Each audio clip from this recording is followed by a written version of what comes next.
3, 2.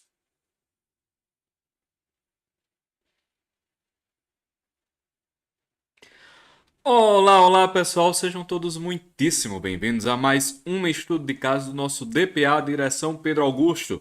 Hoje, ao vivo, como nós estamos fazendo já há algumas semanas, mas vocês já sabem o procedimento, né? Vamos esperar o YouTube dignar-se a avisar a todos vós que estamos cá ao vivo. E enquanto isso acontece, vocês também já sabem o que fazer. Mandem essa live para todos os grupos, mandem essa live para o direct, mandem essa live para todo mundo que vocês conseguirem mandar e vamos fazer o maior número de pessoas ter acesso ao que vai ser dito aqui hoje. Eu já estou vendo no chat se acumularem as caravanas do país inteiro, né? Pessoal de Boa Vista, Roraima, pessoal de Campo Grande, meu querido Campo Grande, abraço pessoal de Campo Grande. Semestre que vem estarei por aí. Pessoal lá de Minas Gerais, pessoal de João Pessoa também, se o bom Deus assim permitir, em julho estaremos por aí. O pessoal de Taperoá, minha querida Taperoá, aqui na Paraíba, Caruaru, Eldorado, Croatá, muita gente, graças ao bom Deus. Pessoal também do Rio Grande do Sul, vocês estão vendo aí, né? Muito bem representado todas as regiões brasileiras. Mas, pessoal, vamos lá, vamos dar início, tá certo? Essa aula é aberta, né? Então, certamente algumas pessoas que estão aqui não conhecem o DPA, Direção Pedro Augusto, não entendem muito do que nós vamos falar e a maneira como nós costumamos fazer. O pessoal que já é da comunidade, que já faz parte aí do grupo exclusivo, já entende como funciona. Veja, o estudo de caso é basicamente o seguinte: as pessoas me mandam, né, por e-mail. Tem um e-mail, o pessoal do curso tem um e-mail do curso, e aí eles mandam para o e-mail do curso casos pessoais, dúvidas específicas. Geralmente são casos pessoais, né? Coisas que eles estão com dúvida na própria vida, coisas que aconteceram com eles e que eles gostariam que eu opinasse, ou que eu comentasse, que esclarecesse algum ponto daquela situação em que eles estão, em que eles se encontram, né? Então é isso. Eu seleciono alguns desses casos e comento aqui com vocês, tá certo? Então basicamente é isso. Por que é que o estudo de caso é tão bom de ser feito, no sentido de que ele é muito eficiente? Por que é que isso acontece? Porque o homem é homem, né?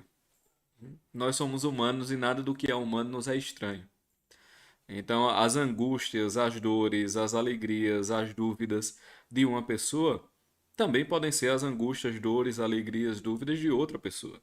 E tudo isso é compartilhado aqui e às vezes com um comentário de um caso específico, você consegue abarcar um sem número de situações em que aqueles princípios ali comentados servem, né, para várias situações concretas e específicas. Então, basicamente é isto, tá certo? Só ambientando o pessoal que não está acostumado ao método que nós utilizamos aqui. Beleza? Então, sem mais delongas, embora já delongando, vamos embora, né? Tem ainda pouca gente assistindo, mas enfim, vamos embora, vamos dar continuidade. Olha só, pessoal, a primeira dúvida é de um rapaz, me parece que é jovem, recém-advogado, eu não, assim, me parece ser jovem, eu não sei se ele passou há muito tempo não, perdão, se ele terminou o curso e demorou muito a tirar o AB, eu não sei como foi, mas pelo que ele está narrando aqui, foi tudo muito próximo. E ele diz o seguinte, prestem atenção. Pedrão, sou recém-advogado. Fiz o juramento em março deste ano. Me formei na faculdade no final do ano passado. Ah, foi pertinho. Eu não estagiei durante a graduação pelo fato de achar que o trabalho do estágio não era para mim, dado que eram trabalhos mais administrativos que jurídicos. Segura essa informação. Me ferrei com isso. Na real mesmo, eu acho que fugi desses estágios por medo de não conseguir. Foi mais covardia mesmo. Eu fiz uns bons trabalhos para um vereador daqui da cidade. Fiz duas leis municipais, de graça, apenas para ter um contato mais próximo. Estou com uma certa parceria com um advogado conhecido aqui na cidade. Farei alguns júris com ele também de graça, pelo menos os primeiros, pois necessito ter oportunidades, boas indicações, bons contatos, etc. Espero ter uma boa atuação no júri, filmar e divulgar nas redes sociais. Vamos lá. Meus amigos próximos e familiares não podem me oferecer boas indicações, nem grandes oportunidades. Apenas o carinho e o apoio deles, que já é o bastante também. Também não tenho um bom aporte financeiro da família. Sou um cara relativamente bonito. Tenho presença. Me visto bem. Sou educado, forte, etc. Meu filho, me manda seu contato que quem está querendo namorar com você sou eu. Mas continuando. Mas nada flui para mim no quesito financeiro. Eu estou perdido, sem saber quando vou sair desse sufoco financeiro, enquanto as coisas começarão a dar certo. Ajude-me a agir corretamente. Como fazer mais contatos bons e que dê retorno? Como me conectar a mais pessoas? Como ter mais confiança em ser firme na profissão, se vende sem dinheiro? Devo ir para algum escritório desse que paga um salário para o advogado? Eu me garanto em redigir boas peças, em lutar pelo direito do cliente. Eu me garanto, mas nada fluiu ainda. Eu não estou desesperado, embora devesse estar, mas eu preciso mudar essa realidade financeira o quanto antes, para que eu possa viver melhor e ajudar outras pessoas também. Eu estou estudando, sempre estudo, gosto de estudar. Observação: o vereador, o qual fiz bons trabalhos por iniciativa própria, não me deu retorno de nada, não ganhei nada com ele. Também não pedi. Valeu, Perão, um abraço, te admiro muito, tu és fera demais. Muito obrigado, meu cara. Mas vamos lá, vamos embora, né? Olha só, a primeira coisa a ser dita aqui é o seguinte. Eu sei que você está se esforçando, né? Não estou fazendo pouco do seu esforço nem da sua história de vida. Mas a verdade, meu filho, é que você fez muito pouco para o que você está esperando conquistar. Como assim, filho? Eu estudei para a OAB, eu terminei o curso, eu fiz coisas de graça. Meu filho, isso todo mundo fez. Deixa eu dizer um negócio, todo mundo fez isso. Não existe nada de especial no que você está fazendo. Pelo contrário, a única coisa especial no que você está fazendo é que você está fazendo pouco. De novo, eu não estou querendo desprezar o que você já fez. Eu só quero lhe dar uma consciência de que não é o suficiente. Perceba, existe uma certeza de suficiência na gente porque a gente considera que já se deu demais, que já se gastou demais. Então a gente fica frustrado quando o nosso esforço não gera para nós o retorno que a gente acha que o esforço deveria gerar. Por quê? Porque a gente está medindo o esforço pelo tanto que a gente acha que a gente vale. Então nós nos colocamos um preço, digamos assim, nós nos colocamos um valor e aí a gente acha que quando nós nos gastamos, nós temos que receber não a realidade do que nós valemos, mas o quanto nós pensamos que nós valemos. É como se fosse uma vela que se desse o próprio valor, então a vela vai lá e ela se coloca, eu valho R$ 1 milhão. E aí ela se acende e gasta um dedinho dela. E ela acha que aquele dedinho que foi gasto vale R$ 100 mil. Porque ela acha que aquele dedinho que queimou vale R$ 100 mil. Porque ela se deu o valor de 1 milhão. Você entendeu a imagem que eu quis dizer? É como realmente se fosse uma vela que se colocasse um preço e ela quisesse que as pessoas pagassem por ela o preço que ela acha que valeu o tanto de cera que foi derretida. A gente age como essa vela tola o tempo todo, meu filho. A gente se dá um valor. A gente se dá um preço, digamos assim, muito elevado. E quando a gente se gasta um pouquinho, a gente acha que o mundo nos deve muito. Por que a gente acha que o mundo nos deve muito? Porque a gente subiu a barra do preço daquele pouquinho que a gente dá. Percebe? Cara, esse é um erro fundamental da tua narrativa aqui. Em que pontos eu posso dizer que isso faz parte da sua psique? Ou seja, isso faz parte do modo como você enxerga as coisas. Você enxerga o mundo a partir dessas categorias. Como é que eu posso dizer isso? Primeiro, você não estagiou durante a graduação pelo fato de achar que o trabalho do estágio não era para você porque era muito administrativo. Cara, todo mundo fez isso. Todo mundo estava lá fazendo trabalho de cartório. Todo mundo estava lá fazendo mandado de advogados mais velhos, fazendo mandado de juízes, fazendo mandado para assessores. Todo mundo fez isso, entendeu? Um ou outro que não fez, mas você não é exceção, meu filho. Você é a regra. Você não pode se tomar como exceção, porque está na cara que você não é exceção. Você é a regra. E aí você diz, Eu não estagiei porque aquilo não era pra mim. Como assim aquilo não era pra você? Cara, tu tá todo errado, bicho. Tu é quem pra isso não ser pra você? Mas você sabe que essa desculpa aqui, baseada nessa vaidade tola, é só uma desculpa. Como é que você sabe disso? Pela próxima linha. Eu acho que fugi desses estágios por medo de não conseguir dar conta. Cara, e aqui um ponto. A vaidade lhe impede de alcançar os resultados que você quer alcançar. Por quê?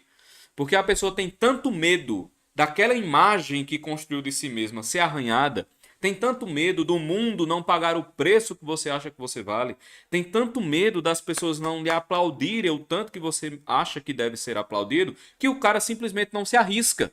Porque se ele se arriscar, corre o risco dele descobrir que ele não vale tanto assim. Corre o risco dele descobrir que o trabalho dele não é tão esplendoroso assim. Corre o risco dele descobrir que aquela imagem que ele criou dele não é tão verdadeira assim. Então a pessoa simplesmente não se expõe ao perigo de ser exposto como um farsante. Ela não se expõe ao perigo da síndrome do charlatão. Ela não se expõe ao perigo de não ser vista do jeito que gostaria que ela fosse vista. Ou seja, o cara se fecha numa redoma de falsa segurança e ele só vai perdendo força. Veja, cada vez que você não se arrisca quando deveria arriscar, você não poupa força, não. Você perde força. Só que é uma coisa importante. Se tem algo na vida em que a prudência me diz que eu devo arriscar e eu não me arrisco por medo, eu não estou me protegendo. Eu não estou acumulando forças ao ficar quieto.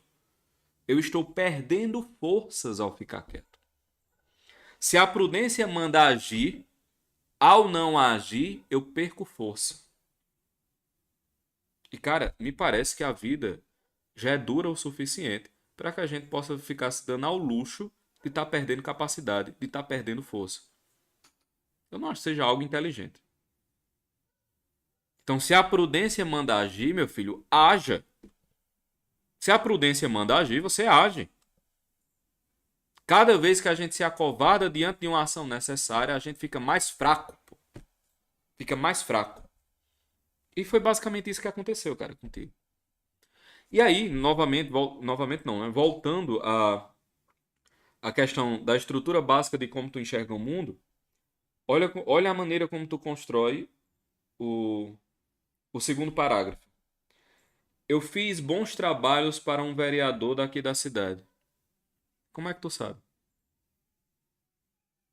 Quem avaliou se você fez um bom trabalho ou não? Veja, eu não estou dizendo que você não fez ou que você fez, tá certo? Eu não tive nem acesso ao que você escreveu. Eu não sei nem o que danado tu falou com esse vereador. Não sei qual lei você ajudou a fazer. Não sei nada.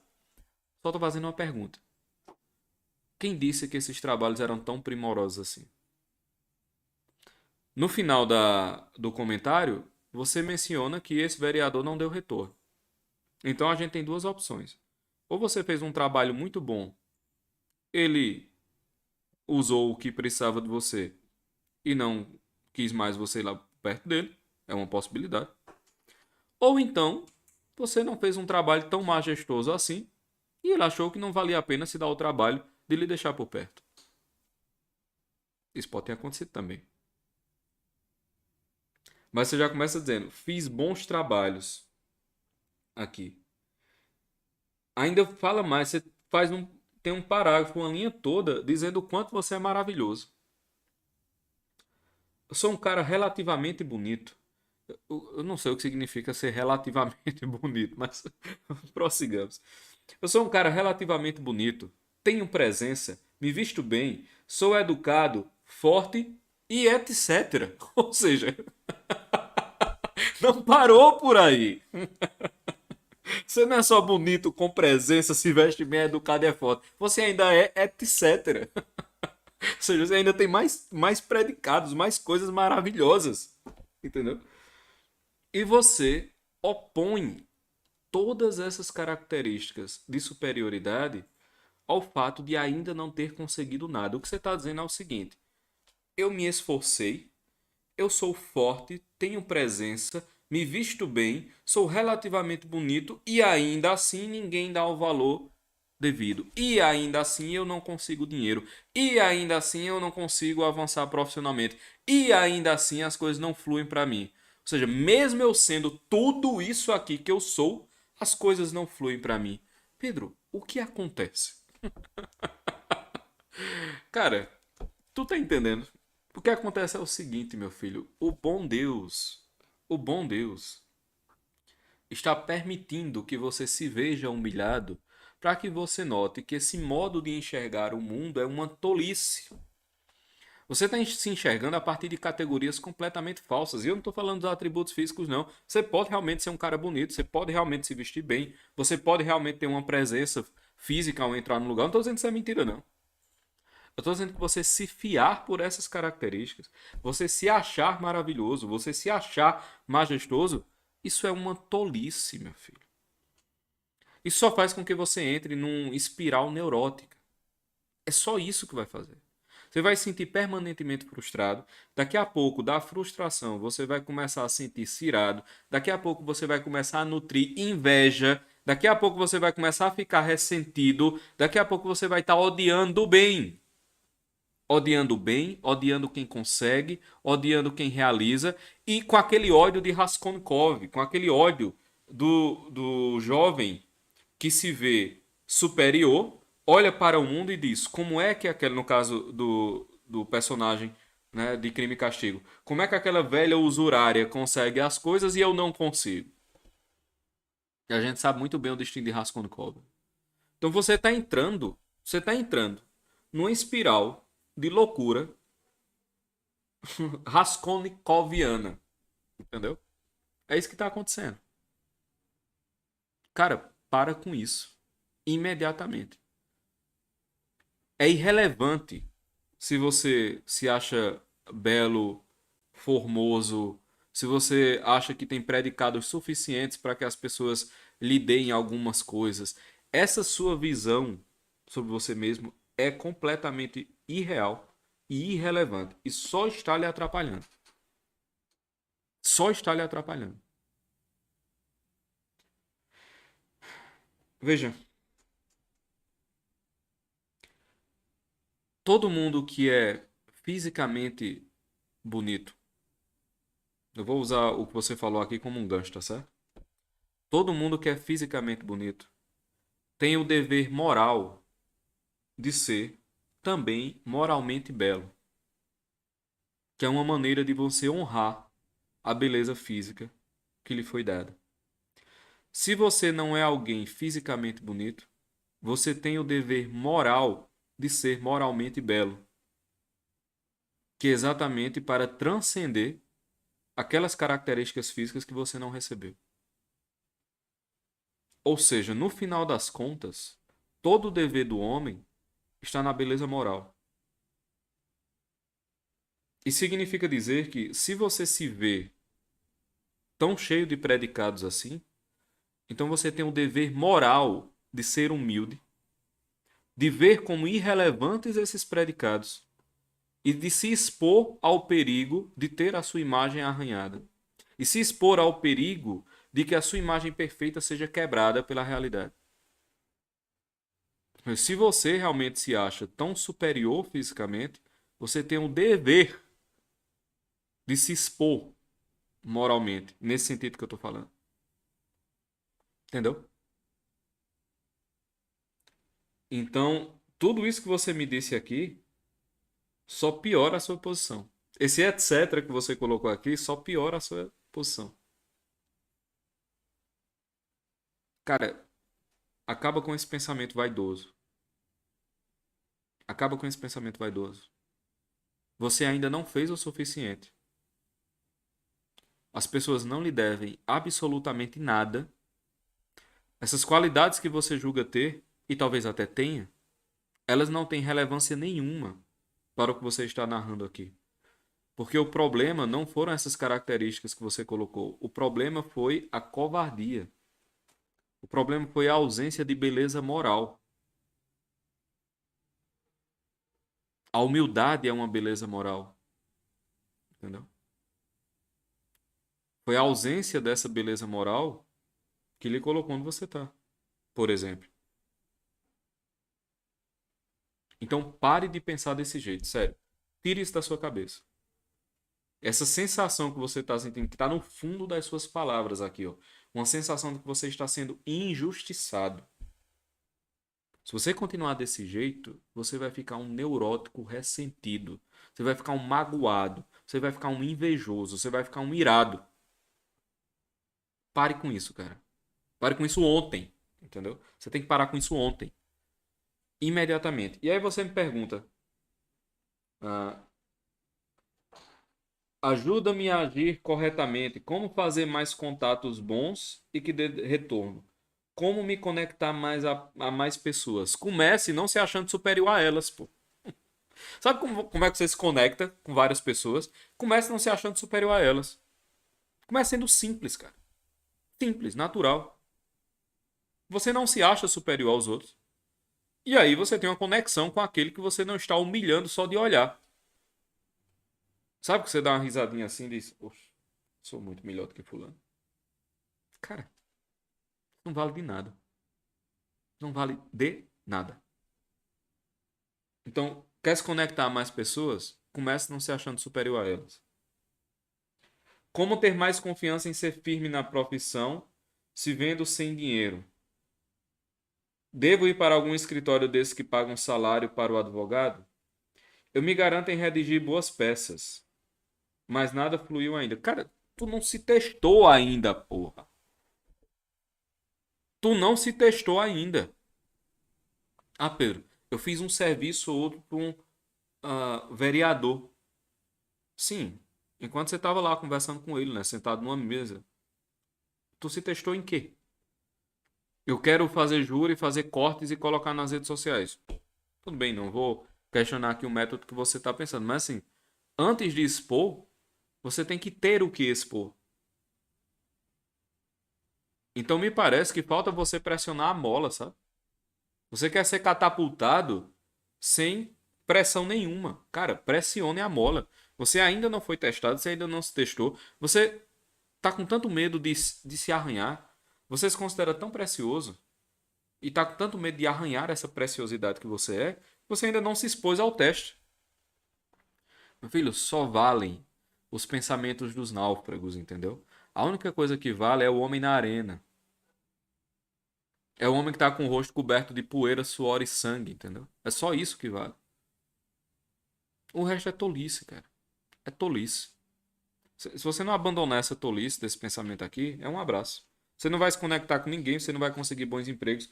Devo ir para um desses escritórios que pagam salário para o advogado? Ô meu filho, deixa eu te perguntar aqui, qual outra opção você tem?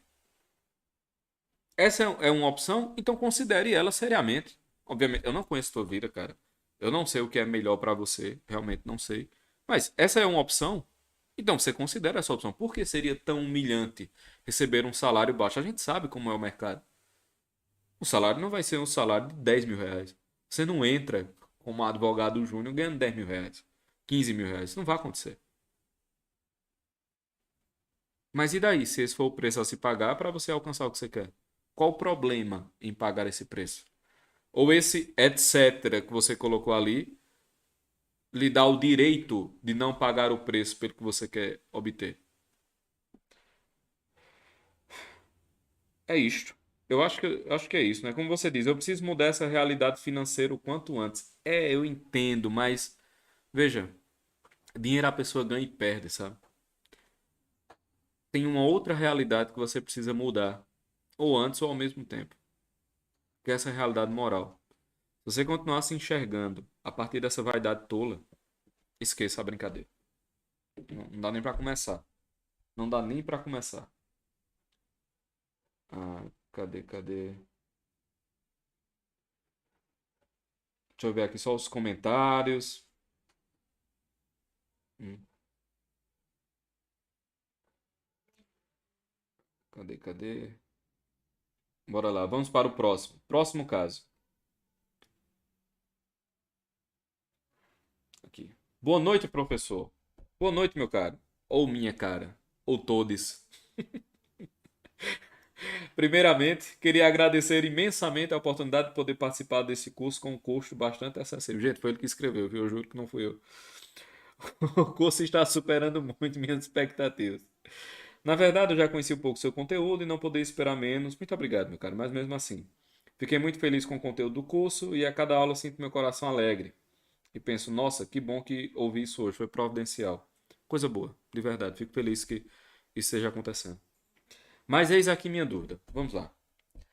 Acabei de ouvir aqui a aula 19, onde você ensina sobre o orgulho, a soberba versus a constância.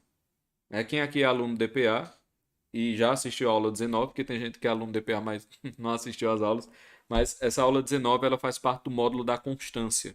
Eu estou falando ali das coisas que nos impedem de ser constantes, os principais problemas que a inconstância gera. Enfim, estamos falando ali a respeito da constância, é um módulo só sobre isso. Nessa aula específica eu falo da relação entre a soberba e a constância. Quer dizer, o soberbo ele tem uma dificuldade em ser constante no bem. Né? É praticamente impossível ao soberbo ser constante no bem. E aí ele continua. E nos explica que na maioria das vezes nós não conseguimos ter a constância porque nossos projetos nascem do orgulho e da imagem distorcida que nós temos de nós mesmos. Vocês entenderam agora porque eu quis responder esses dois comentários em sequência, né? Então, vivemos um ciclo vicioso entre criar projetos ilusórios, nascidos do orgulho, e ficar frustrados. Eu, obviamente, me identifiquei. Já passei por isso várias vezes até que desisti de tentar, porque eu sabia que iria cair no mesmo processo de chegar chutando a porta em um projeto, indo com tudo, sair arrebentando e achar que aquela era a hora. De repente, todo o meu entusiasmo ia embora e eu não conseguia manter a constância necessária para tocar o projeto.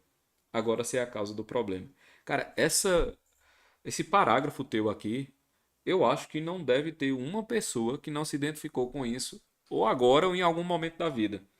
O cara começa botando os dois pés na porta, daqui a pouco o entusiasmo vai embora e a pessoa não consegue manter a constância necessária para tocar aqueles votos que fez, para tocar o projeto que desenhou.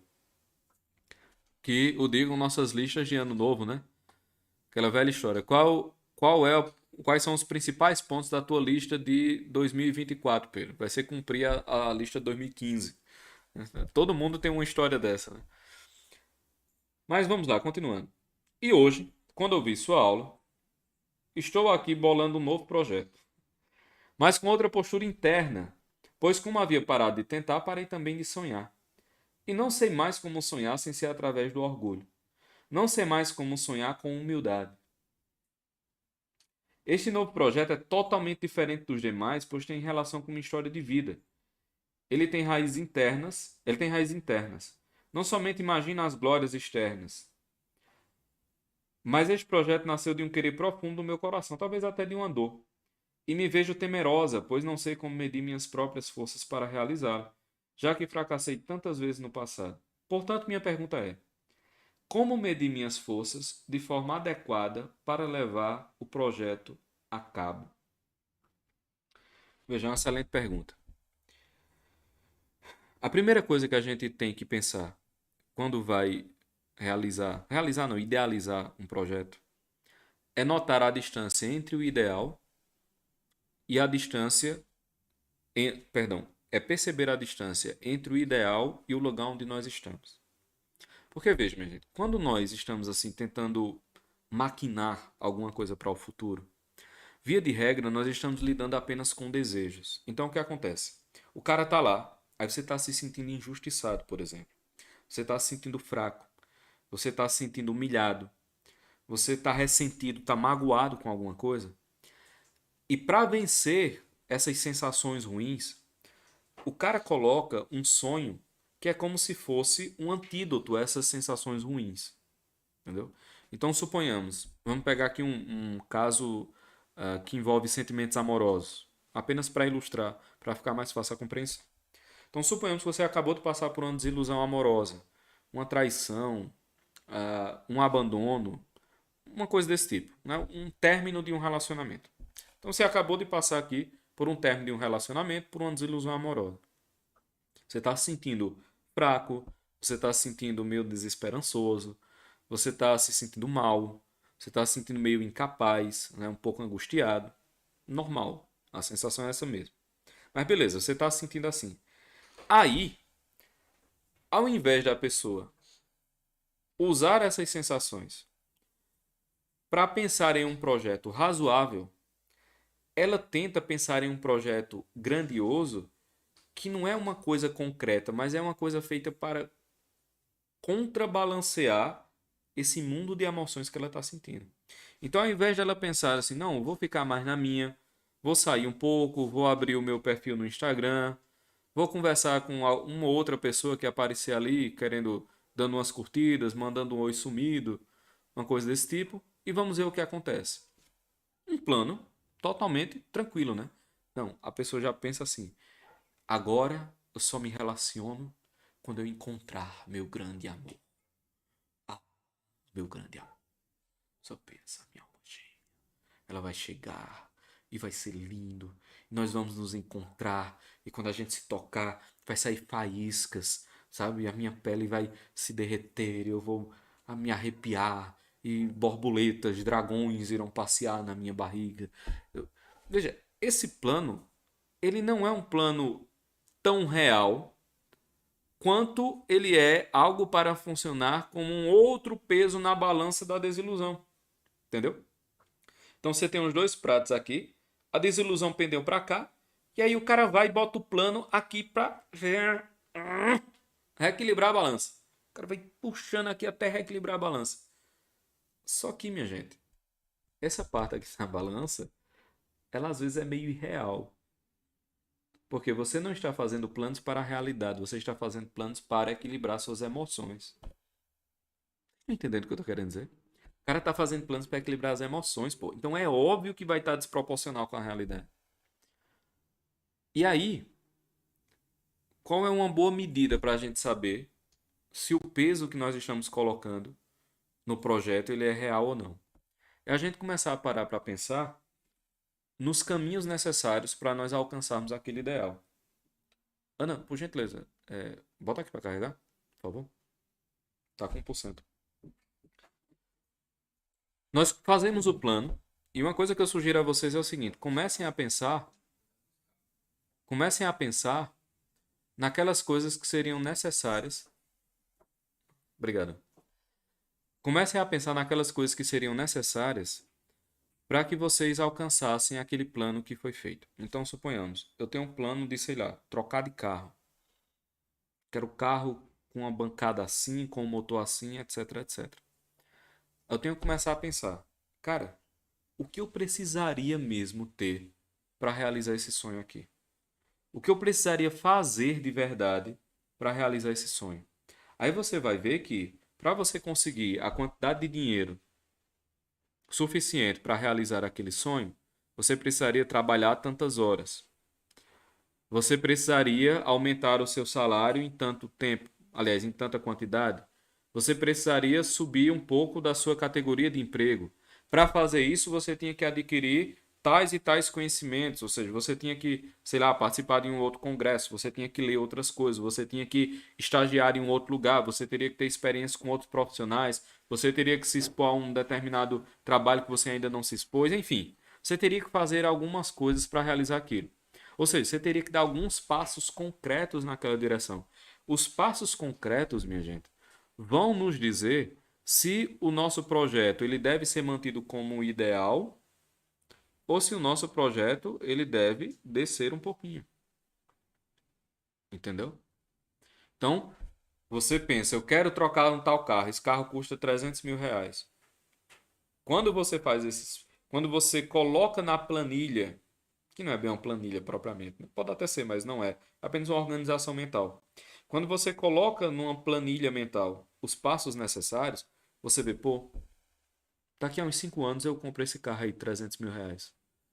Eu acho que por enquanto eu vou ter que comprar esse de 150 e ir fazendo outras coisas até conseguir comprar esse de 300 com mais tranquilidade daqui a uns 2, 3 anos. Não tem pressa não. Tô tranquilo, eu já sei que o meu objetivo é aquele maior. Daqui a 2, 3 anos, esse de 300, 400 mil reais que eu tô pensando já vai ser outro modelo. Então eu só deixo aqui guardadinho, como no mosaico, e vou fazendo aqui os passos necessários. Isso elimina ansiedade. Isso elimina a frustrante sensação de inutilidade. Isso elimina boa parte da nossa inclinação vaidosa,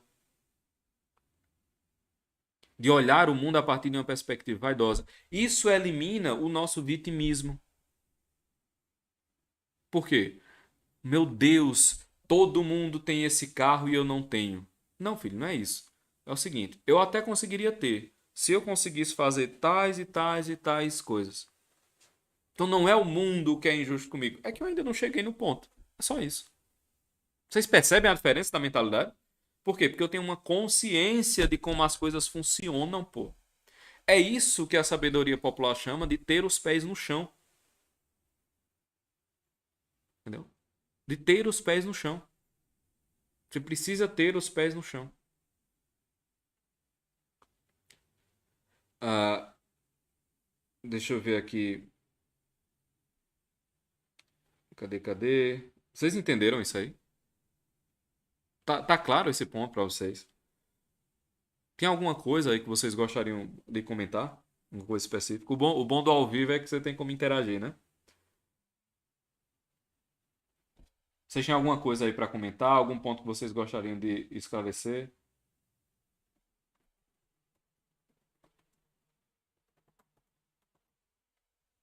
Não? Podemos partir para a próxima? Então vamos lá. Vamos aqui para a próxima colocação, tá certo? Olá, Pedro. Olá, meu cara. Dessa vez gostaria de fazer apenas uma pergunta. Como saber a quem devo dar ouvidos? Como saber a quem devo dar atenção, credibilidade? Talvez essa minha inquietação seja fruto do medo. Medo de ser enganado, perder tempo ouvindo mentiras agradáveis e maquiadas. Mas acima de tudo eu quero saber a verdade, saber a melhor forma de conseguir algo, de lidar com determinada situação. Com isso não desejo aquela perfeição equivocada, ou fazer tudo perfeito, ou saber de tudo. Mas desejo apenas ter bons professores, guias, pessoas que me apontem verdadeiramente o melhor caminho, a melhor maneira de se fazer algo. Muito bem, meu cara. Como saber a quem devo dar ouvidos? Como saber a quem devo dar ouvidos? Eu colocaria dois critérios para ti, cara. Dois critérios. O primeiro critério seria: essa pessoa que você está escutando, ela realmente entende do que está falando?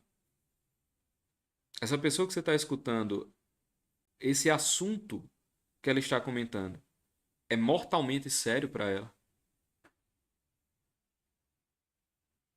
Ela não é uma beletrista, esse assunto, esse conselho, é mortalmente sério para a pessoa que está dando? Ele leva a sério isso que ele está dizendo? Ou seja, ele está com a pele no jogo do que ele está te recomendando? É sério nesse nível para ele? O que me leva ao segundo ponto. Essa pessoa que está lhe dando o conselho se importa com você? Um outro passo. Essa pessoa que está lhe dando o conselho lhe ama? Então veja, eu só colocaria como um juiz na minha vida, de algo na minha vida, alguém cujo conselho tivesse um peso mortal para a vida de quem aconselha, alguém que se importasse comigo, alguém que me amasse. Entendeu? Quando eu digo alguém que se importe comigo, não quer dizer necessariamente alguém que conviva comigo. Eu vou usar o meu próprio exemplo. Eu me importo com vocês. Eu não conheço 99% de vocês. Mas eu tenho um dever de responsabilidade para com vocês. Então, quando eu digo algo aqui, talvez eu possa errar no que eu estou dizendo. Mas eu não estou com pilantragem no que eu estou dizendo. Tá entendendo? Eu posso errar por ignorância, por fraqueza, por não ter compreendido direito, por não saber o suficiente. Pronto, eu posso errar por isso. Mas eu não vou errar por malícia, no sentido que eu não vou errar por pilantragem com vocês. Por quê? Porque eu me importo com vocês. Eu vou errar por falha inerente à humanidade. A fraqueza humana, a miséria humana é passível de falhas. Pronto. Então por isso eu posso errar, mas por malícia, eu vou falar qualquer coisa aqui e esse pessoal que se exploda. Ah, se der errado para eles também, não tem nada a ver com isso. Cara, isso não faz o menor sentido. Não faz parte do que eu faço esse tipo de pensamento. Por quê? Porque isso que eu tô fazendo aqui é mortalmente sério para mim, pô. Isso é muito sério. Sabe como é que minha cabeça funciona? Deixa eu dizer isso a vocês. Minha cabeça funciona assim. Eu tô estudando alguma coisa, certo? Peguei aqui História da Segunda Guerra Mundial. Aí beleza. Acabei de abrir aqui no mapa, certo? Aí tô aqui olhando, ocupação da Dinamarca. Eu leio isso aqui, sabe o que é que eu penso? Eu penso assim, caramba, como é que eu ensinaria esse negócio? Minha mente funciona assim. Qualquer coisa que eu pego, qualquer coisa que eu leio, imediatamente eu penso, como é que eu ensinaria isso? Qual é a maneira mais fácil de ensinar isso? E aí eu fico pensando duas, três, quatro maneiras de explicar a mesma coisa. Cara, eu fico em diálogos internos assim. E se alguém me questionasse nesse ponto, como eu explicaria? Por quê? Porque a minha vida é saber e fazer com que as pessoas saibam. Do jeito mais direto possível, do jeito mais eficiente possível. Ou seja, isso é mortalmente sério para mim. Então, mesmo eu não tendo contato pessoal com nenhum de vocês, eu me importo com vocês. Então, quando eu digo assim, veja alguém que se importa, eu não estou falando necessariamente alguém que se importe pessoalmente, no sentido de ter o contato. Entendeu? Porque se fosse assim, você não poderia pedir o conselho de Platão, né? Você não poderia ler Platão e pedir o conselho dele, porque ele não se importa com você no sentido de que ele jamais vai lhe conhecer pessoalmente. Mas aquilo que ele estava dizendo era mortalmente sério para ele. E as pessoas que ele gostaria que ouvissem o que ele estava dizendo importavam para ele. Por isso que ele estava falando a verdade, entendeu? Por isso que ele está falando com o coração na mão. Então perceba, cara, a pessoa sabe o que ela está fazendo, a pessoa se importa com você, a pessoa lhe ama. E aí eu entro no outro nível de se importar, né? Qual outro nível de se importar? É no nível pessoal mesmo. Esse conselho que a pessoa vai dar a você, ela também vai arcar com ele, de algum modo. Ou seja, a sua dor, a sua alegria afetarão essa pessoa de algum modo. Todas essas coisas são medidas de veracidade. São crivos de veracidade. E por fim, se essa pessoa lhe ama. Entendeu? Se essa pessoa lhe ama. Então, eu acho que. Não sei se eu respondi tua pergunta. Eu espero que eu tenha respondido. Deixa eu ver aqui. Ah, tem mais alguns. Foi bem recheado esse mês, né? Tem mais alguns casos aqui, mas já vamos em 9:15. Deixa eu só ver aqui os comentários. Deixa eu ver aqui os comentários. Ah, eu vi que teve uma pequena discussão sobre minha formação acadêmica, né? Como é, né? Ana tá dizendo que tem gente nova perguntando a minha formação. Eu sou formado em Direito, né? Assim, oficialmente, com um carimbinho do MEC, minha formação acadêmica é em Direito. Mas a minha vida toda, desde que eu me entendo por gente, os meus interesses giraram em torno de religião, comportamento, história, literatura, toda essa parte das ciências humanas aí, para resumir, para deixar mais claro, né? Isso sempre foi o meu núcleo de interesse, né? Então, desde os 15 anos por aí que eu venho estudando isso, até que chegou um momento, eu também era jovem advogado, como o rapaz da primeira pergunta, até que chegou um momento que eu disse, não, eu vou assumir que ser advogado não é a minha vocação, ser advogado não é o que eu sei fazer de melhor, embora eu tenha passado um tempo fazendo isso por necessidade, mas eu vou fazer o que eu sempre fiz, só que agora eu vou tornar isso minha profissão, né? E estou aqui, conversando com vocês, certo? Mas não façam um grande caso disso, não. Eu vi que teve um pessoal achando até que a pessoa perguntou de má vontade, né? De má intenção. É, não, pô. Às vezes a pessoa tá só curiosa mesmo. Não tem problema, não. Fiquem sossegados. Fiquem desarmados, tá certo? Fiquem na paz. Ah, teve mais alguma polêmica, Ana, no chat? Tu que estavas acompanhando? Foi só isso mesmo? Que coisa boa. Muito obrigado. Pessoal, como vocês sabem, o DPA está aberto, né? Direção Pedro Augusto está aberto. Essa aula aqui faz parte do projeto DPA, tá certo? É um estudo de caso. Todo mês tem estudo de caso e vocês vão ter acesso a esse também, né? O pessoal que não é do DPA e que está assistindo aqui ao vivo, essa aula ela vai ser retirada daqui, tá certo? Ela vai ser retirada e jogada na plataforma de membros. Se você quiser ter acesso a ela novamente, rever alguns trechos, enfim, tem gente que gosta de anotar, tem gente que gosta de escutar de novo, então você vai lá e você vai ter acesso a ela e mais outras tantas aulas. Nós já estamos em quantas aulas?